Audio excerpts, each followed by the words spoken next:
La genèse de ce projet, au départ, c'est une passion pour les cabanes. Mais ça date de l'enfance. Et j'ai fait un premier travail il y a une dizaine d'années à Bruxelles sur les cabanes des potagers urbains. Vous savez, entre la voie ferrée, le boulevard, la barre d'immeubles, il y a des friches. Les jardins ouvriers. Voilà. Sauf qu'à Bruxelles, c'est pas organisé. C'est vraiment des gens qui ont dit tiens, je vais aller cultiver mes salades là. Et donc, pour ranger leurs outils, ils construisent des cabanes de briques et de broc. Et j'ai commencé à les photographier chacune, parce que chaque cabane est un portrait en fait. Il y a le méticuleux, il y a le méditerranéen, il y a l'anglais qui a mis des rideaux aux fenêtres de sa cabane pour mettre ses outils, il y avait vraiment de tout. Et il s'est passé des choses à ce sujet-là en Belgique.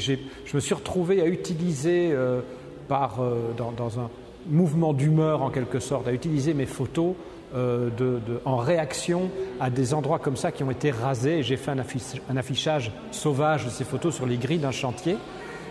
Et ça a eu beaucoup d'impact. Je ne m'attendais pas à ça. Ça a permis d'ailleurs de sauver d'autres lieux comme ça. Je me suis mis vraiment à m'intéresser à ça, à la cabane. Et puis j'ai lu qu'à Nantes, mais c'était en 2012 ou en 2013, j'ai lu qu'à Nantes, il y avait un site où, pour empêcher la construction d'un deuxième aéroport près de Nantes, des opposants construisaient des cabanes pour occuper le lieu. Et je me suis dit, tiens, ça c'est intéressant. Ces cabanes-là doivent m'intéresser. Ce ne sont pas des cabanes de potager qui existent et qu'il faut protéger. Là, c'est au contraire la cabane qui sert d'objet de lutte pour défendre un site. Et j'en savais pas beaucoup plus.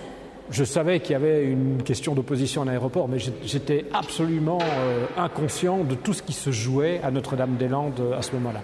Et donc je suis parti comme ça, pour photographier les cabanes de Notre-Dame-des-Landes, sans savoir ce que j'allais trouver sur place, et en commettant des tas d'erreurs, parce que, venez, on va se mettre là, il y a moins de bruit.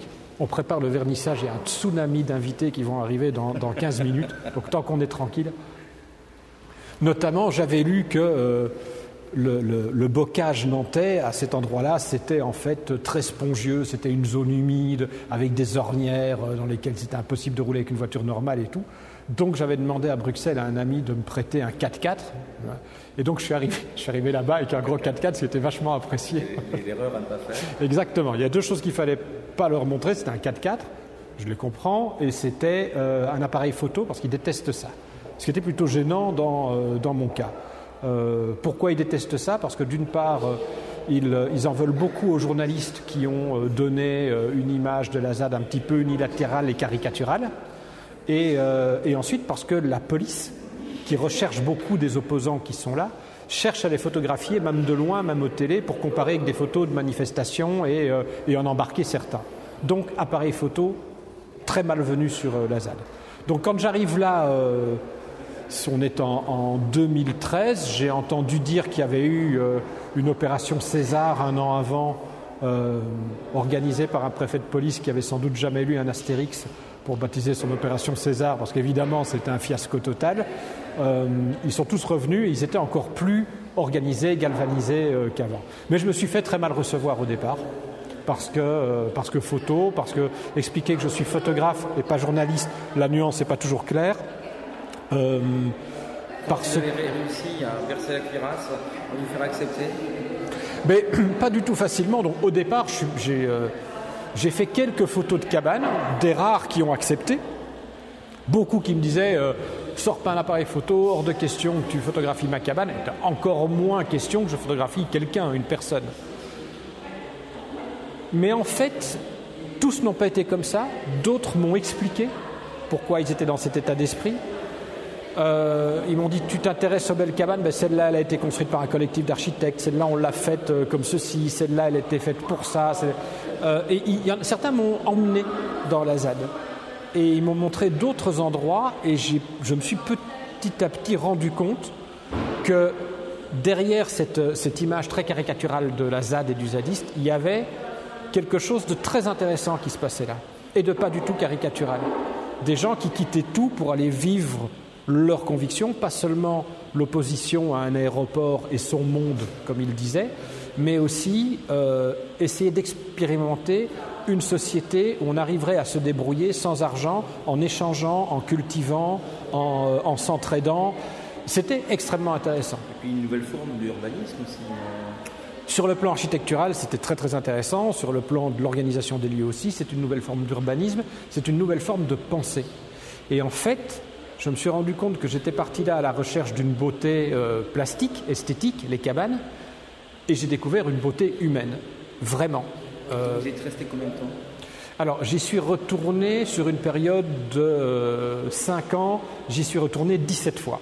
J'ai fait 17 campagnes, comme disait mon éditeur, j'ai fait 17 campagnes de 1 semaine, 2 semaines, ça. Et les choses ont changé entre le rejet de la grande majorité, la parano de certains qui me prenaient pour un flic, pour les voilà. Ça a commencé à changer lorsque d'abord, j'ai apporté quelques photos que j'avais déjà faites, où ils ont compris ce que je faisais, pourquoi l'argentique, pourquoi le noir et blanc. Ils ont vu leur cabane autrement. Et puis ils ont peut-être fini par comprendre que je n'étais pas un espion ou un infiltré. Et l'autre chose qui a changé aussi, c'est quand je me suis dit, il faut que j'arrête de faire des allers-retours à Nantes où je logeais chez un copain. Faut que je reste là parce que je perds un temps fou, parce que je rate des trucs le soir, tôt le matin, et où j'ai commencé moi-même à loger dans des cabanes qui étaient libres et à vivre là en cabane. Toujours des périodes d'une semaine ou 2 semaines, mais ça change tout d'être là. Ça change tout de partager la vie, de parfois passer des journées entières sans sortir mon appareil photo. Et puis, à certains moments, je me rendais compte que je pouvais sortir mon appareil photo, plus personne ne faisait attention. Il me laissait prendre des photos et au bout d'un moment, j'étais accepté. Alors, est-ce qu'on peut voir la première ici ? Quelle est la première photo que vous avez faite ? Vous vous en souvenez ? Oui, mais il faut qu'on marche un peu de l'autre côté. Très bien. Et comme c'est un magnifique endroit qui est très grand, il y a 300 mètres carrés, je me suis dit mes photos vont être complètement perdues dans un espace aussi impressionnant. Et en fait, ça tient tout à fait la route. Je pense que la première photo que j'ai faite, c'est celle-là. C'est celle-là, les vrais rouges. C'est là que je suis descendu du 4x4 avec lequel j'étais venu, faute de goût. Je ne l'ai plus repris. J'ai appris 4 ans après qu'il y avait eu tout un débat sur la ZAD pour savoir s'ils allaient l'incendier ou pas. Des gens qui disaient non mais avec quoi il ose se pointer ici, on va lui cramer son 4x4, d'autant plus que c'était pas le mien, on me l'avait prêté. Et d'autres qui disaient mais non, attends, il est sympa, c'est un mec qui fait ça dans une bonne démarche, c'est assez rare, fichez-lui la paix. Et donc j'ignorais totalement que se jouait dans mon dos le sort de ma voiture et peut-être pire. Voilà, les vrais rouges. C'est une cabane que j'ai photographiée parce que la personne qui l'habitait m'a dit tu peux. Mais tu ne photographies pas les autres parce que les autres ne sont pas là et je ne sais pas si elles sont d'accord ou pas.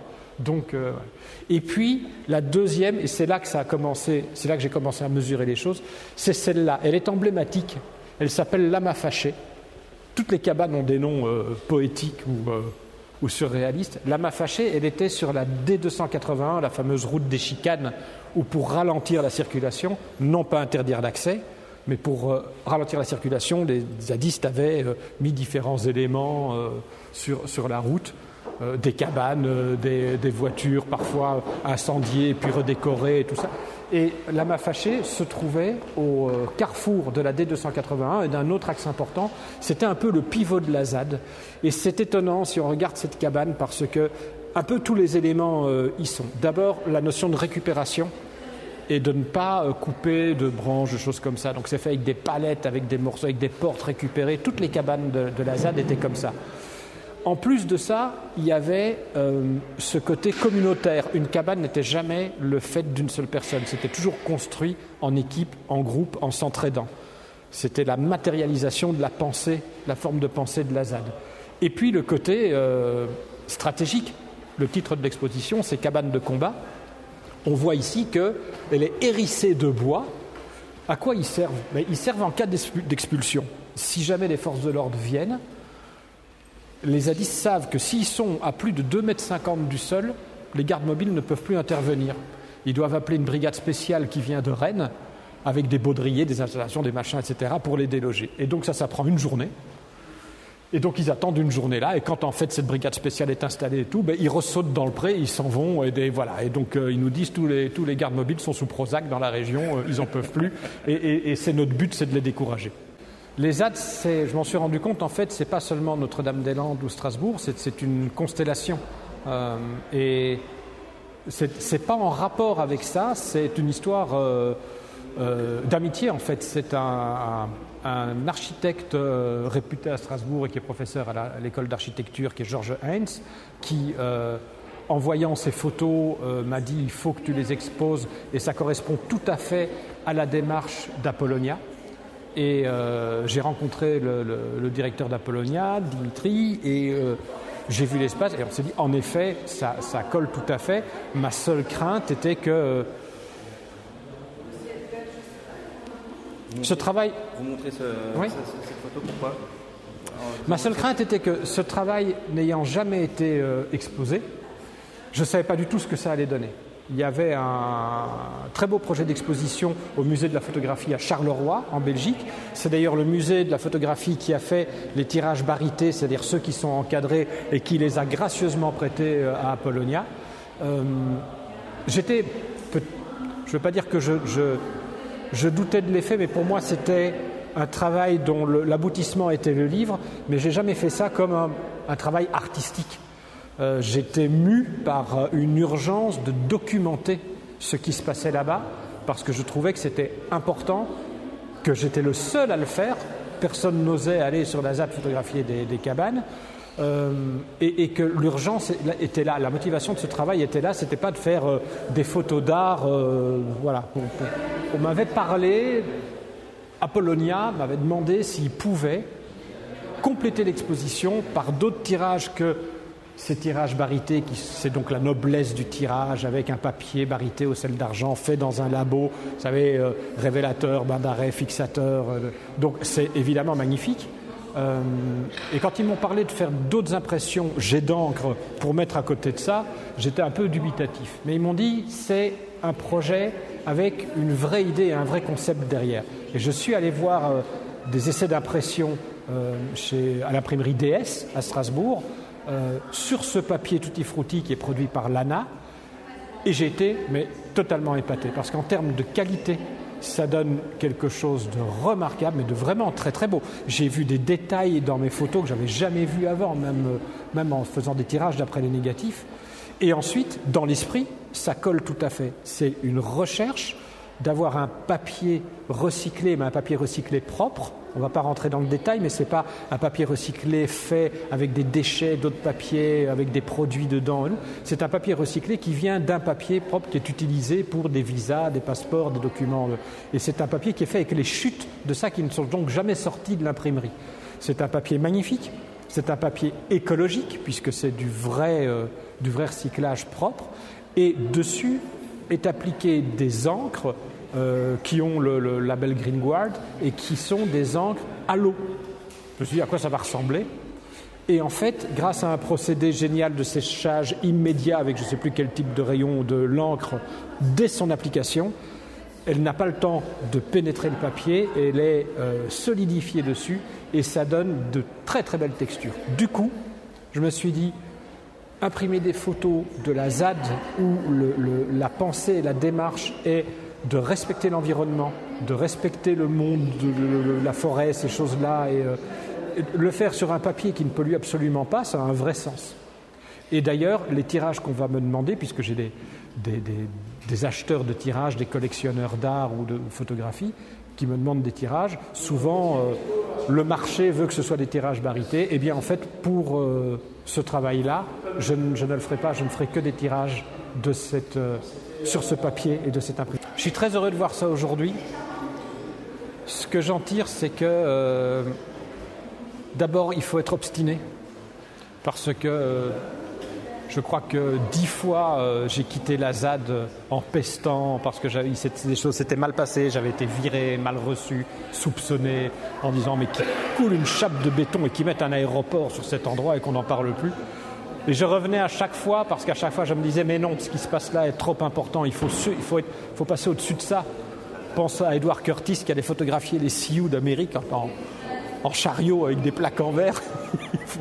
Il a dû avoir d'autres difficultés. C'est trop important, il se passe quelque chose de très beau ici, il faut le montrer, il faut que les gens n'aient pas peur, il faut que les gens comprennent que ce qui se passe là. Voilà, ça je pense qu'une vraie satisfaction, c'est d'avoir été capable de ramener ça et de montrer ça aujourd'hui en disant « Regardez, c'est beau ». Carnet de la ZAD, c'est l'édition en livre de ce travail photographique, mais ça a été fait par un petit éditeur indépendant qui s'appelle Patrick Lebescon, Filigrane Édition, et qui a fait un travail extraordinaire. Et je vous assure qu'aujourd'hui, pour se lancer dans de l'édition de qualité en livre photo, il faut vraiment être passionné, parce que c'est une économie extrêmement difficile, surtout quand, comme cet éditeur-là, on est amoureux de la qualité, et notamment de la qualité du noir et blanc, parce que tout a été traité en bichromie, c'est-à-dire scannés, les négatifs ont été scannés chez un scanneur d'élite à Paris, et l'impression a été faite en Italie, à Vérone, parce que c'est à Vérone, en Italie, qu'il reste le spécialiste de l'impression en bichromie, c'est-à-dire du noir et blanc avec 2 encres. Et ce sont des orfèvres en la matière. C'est un très très beau travail. Vraiment, cet éditeur, il a plus de 500 titres, il n'y a pas 2 livres qui sont pareils. Il n'y a pas de ligne de collection ou de format. Chaque livre est un projet spécifique et il le traite comme un objet unique. Là, le livre est sorti quand ? Aujourd'hui. Aujourd'hui, 24 septembre, c'est le premier. Et c'est pas un tirage énorme, mais il est quand même dans plusieurs librairies, dont Parenthèse, ici à Strasbourg, et la FNAC, demain, mercredi 25 septembre, il y a une dédicace.